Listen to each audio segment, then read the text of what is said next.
नरेश राज्यों का भारतीय संघ में विलय। इसके संबंध में हमने 3 वीडियो पूर्व में बना लिए हैं। आज हम करते हैं एकीकृत राजस्थान का निर्माण।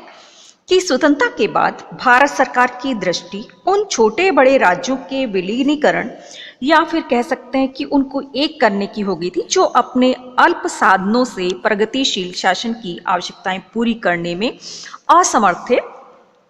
समूहीकरण के द्वारा भाषा, भौगोलिक सीमा और सांस्कृतिक दृष्टि से निकटवर्ती राज्य अपनी राजकीय सीमाओं को छोड़कर एक संयुक्त राज्य में, जिसमें एक सामान्य शासन विभाग, धारा सभा और न्याय विभाग हो तथा जिसमें संघात्मक शासन प्रणाली न होकर एकात्मक शासन हो और संगठित किए जाने थे, और विलीनीकरण के द्वारा एक राज्य अपने निकटवर्ती प्रांत में मिला दिए जाने को था।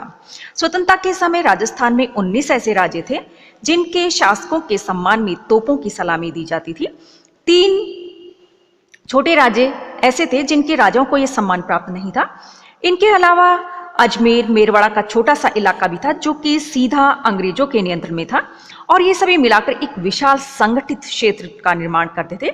इसलिए भारत सरकार के रियासती विभाग यानी कि राज्य मंत्रालय ने इन सभी को मिलाकर एकीकृत राजस्थान का निर्माण करने का निश्चय किया था, परंतु यह काम बहुत ही सावधानी, संयम और धीरे धीरे संपन्न किया गया। वस्तुतः एकीकृत राजस्थान का निर्माण जो था वो पूरे 5 चरणों में पूरा हो पाया था। अब देखते हैं कि पहले चरण में किस किस को मिलाया गया था।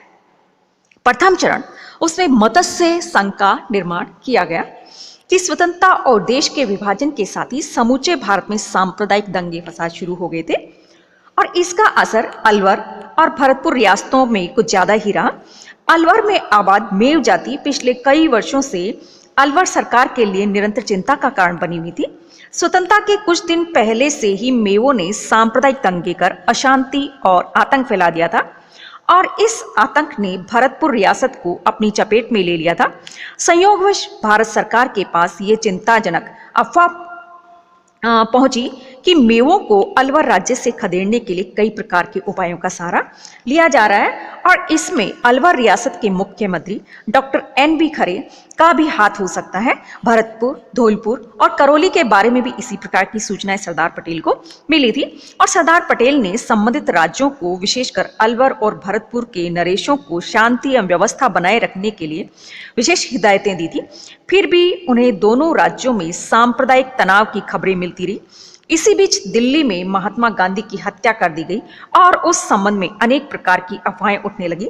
एक अफवाह यह थी कि राष्ट्रीय स्वयंसेवक संघ और शिक्षा दीक्षा की दृष्टि से अलवर एक महत्वपूर्ण केंद्र बना हुआ था, और हत्या से संबंधित कुछ लोग अलवर रियासत में शरण लिए हुए थे। अतः भारत सरकार के अलावा अलवर का प्रशासन तत्काल प्रभाव से अपने हाथ में लेने का निश्चय कर लिया, और जांच कार्यों के पूरा होने तक अलवर नरेश को और उनके मुख्यमंत्री को दिल्ली में ही रहने के लिए कहा गया। और इसी प्रकार से भरतपुर राज्य की सीमा में रेलगाड़ियों के लूटे जाने और मुसलमानों के साथ दुर्व्यवहार की भी सूचनाएं मिल रही थी। अतः भरतपुर नरेश को भी अपने राज्य की शासन व्यवस्था भारत सरकार को सौंप देने की सलाह दी गई, जिसे राजा ने तत्काल स्वीकार कर लिया। इस बीच जांच पड़ताल का काम जो था वो भी कंप्लीट हो गया, और अलवर नरेश और मुख्यमंत्री डॉक्टर खरे को सम्मान सहित निर्दोष घोषित कर दिया गया। अर्थात ये जितने भी दंगे थे उनमें उनका किसी प्रकार का हाथ साबित नहीं हुआ। अब अलवर और भरतपुर के भविष्य का प्रश्न जो था उसको हल करना बाकी रह गया था, क्योंकि भारत सरकार की नीति विलीनीकरण अथवा समूहीकरण की थी। अतः ये सोचा गया कि अलवर, भरतपुर, करौली और धौलपुर इन चारों राज्यों को मिलाकर एक संघ का निर्माण कर दिया जाए, और कन्हैयालाल माणिकलाल मुंशी के आग्रह पर इस नए संघ का नाम मत्स्य संघ रखा गया, क्योंकि प्राचीन काल में इस क्षेत्र को मत्स्य के नाम से ही जाना जाता था। और चारों राज्यों के शासकों को यह भी कह दिया गया कि भविष्य में मत्स्य संघ का राजस्थान अथवा उत्तर प्रदेश में विलय किया जा सकता है, क्योंकि आर्थिक दृष्टि से यह संघ आत्मनिर्भर नहीं हो पाएगा। और 18 मार्च 1948 को मत्स्य संघ का विधिवत उद्घाटन कर दिया गया, और धौलपुर नरेश को इसका राज प्रमुख बनाया गया, और इस प्रकार से एकीकृत राजस्थान के निर्माण का जो फर्स्ट चरण जो था वो कंप्लीट हो गया था, जिसमें कि किसकी, आपके मत्स्य संघ जो उसका निर्माण किया गया था, जिसमें अलवर, धौलपुर, भरतपुर, करौली जो उनको मिलाया गया था। अब दूसरी बात आती है कि दूसरा चरण उसमें किस किस को मिलाया गया, कि जिस समय मत्स्य संघ के निर्माण की बात चल रही थी, उसी दौरान भारत सरकार राजस्थान के छोटे राज्यों जैसे बांसवाड़ा, बूंदी, डूंगरपुर, झालावाड़, किशनगढ़, कोटा, प्रतापगढ़, शाहपुर और टोंक के नरेशों के साथ भी एक वृहद संघ के निर्माण के बारे में बातचीत कर रही थी। और भारत सरकार के सामने इस समय दो ऑप्शन थे कि पहला तो ये कि सभी राज्यों तथा मध्य भारत के कुछ अन्य राज्यों को मिलाकर एक वृहद संघ का निर्माण करना। दूसरा ऑप्शन ये था कि दक्षिणी पूर्वी राजस्थान के राज्यों को मिलाकर एक संयुक्त राजस्थान का निर्माण करना।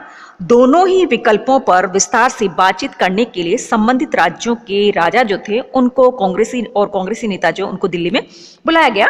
और बातचीत के दौरान राजाओं तथा कांग्रेसी नेताओं दोनों ने जोर देकर कहा कि राजनीतिक, भौगोलिक और सांस्कृतिक, इसके साथ ही आर्थिक दृष्टि से इन राज्यों को मालवा के राज्यों के साथ मिलाकर एक संघ बनाने की बात कही।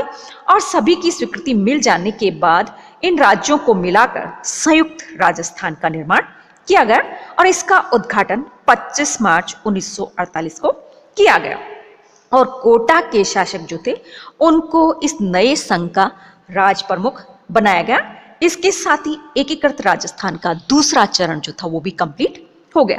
पहले चरण में मत्स्य संघ बनाया गया, दूसरे चरण में संयुक्त राजस्थान।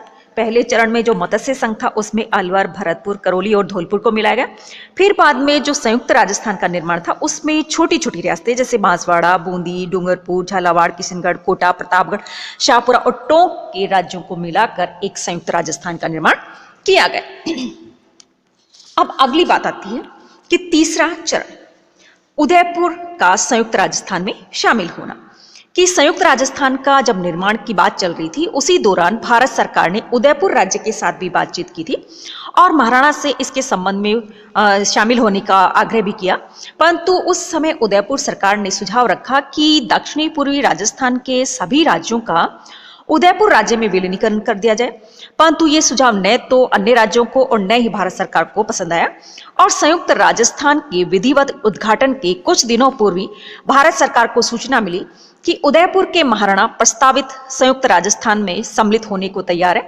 क्योंकि उद्घाटन की सभी तैयारियां हो चुकी थी, इसीलिए यही ठीक था कि उदयपुर को बाद में शामिल कर लिया जाए और उद्घाटन के बाद संयुक्त राजस्थान के पुनर्गठन की तरफ ध्यान दिया गया और उदयपुर महाराणा की ओर से कुछ मांगे रखी गई।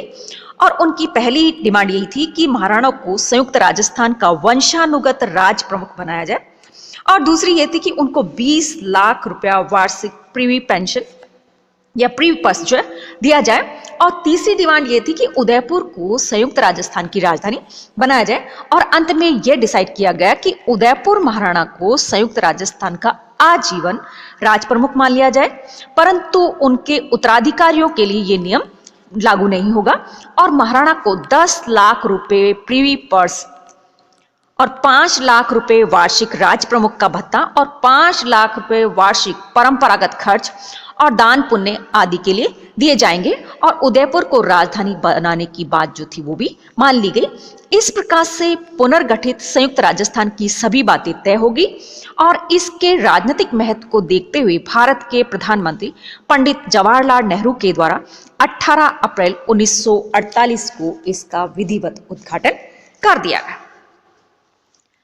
अब आता है कि चौथा चरण जो था उसमें किसको शामिल किया गया कि संयुक्त राजस्थान के पुनर्गठन के बाद राजस्थान में केवल 4 राज्य जयपुर, जोधपुर, बीकानेर और जैसलमेर बाकी रह गए थे और उनके विलीनीकरण या फिर समूहीकरण के में विलंब का एक कारण ये रहा था कि भारत सरकार इस उधेड़बुन में फंसी हुई थी कि उन्हें संयुक्त राजस्थान में मिलाया जाए अथवा तीनों सीमांत राज्यों जोधपुर, बीकानेर, जैसलमेर को मिलाकर एक केंद्रीय शासन क्षेत्र के रूप में रखा जाए, क्योंकि इन तीनों राज्यों की सीमाएं किससे पाकिस्तान से जुड़ी हुई थी और सुरक्षा की दृष्टि से इस लंबे सीमांत की रक्षा करना बहुत बड़ी समस्या थी। और दूसरा कारण यह था कि जयपुर, जोधपुर और बीकानेर तीनों के शासक अपने अपने राज्यों के पृथक अस्तित्व को बनाए रखने के लिए उतारू थे, परंतु इन राज्यों की जनता शेष राजस्थान के शब्द में शामिल होना चाहती थी।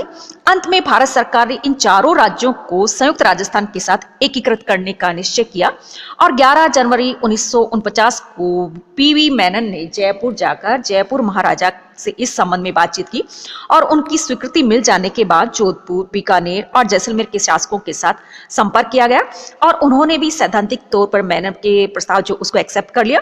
फिर उदयपुर महाराणा की स्वीकृति ली गई और उसके बाद में 14 जनवरी 1949 को उदयपुर में एक सार्वजनिक सभा को संबोधित करते हुए सरदार पटेल ने बृहत्तर राजस्थान के निर्माण की घोषणा कर दी गई।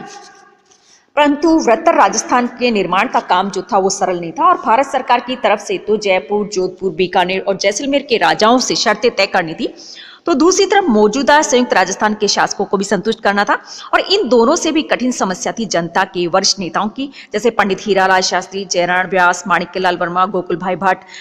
इनमें से भी किसी एक का मुख्यमंत्री के लिए चयन करना और शेष तीनों को संतुष्ट करना, ये सब बातें प्रॉब्लम बनी हुई थी।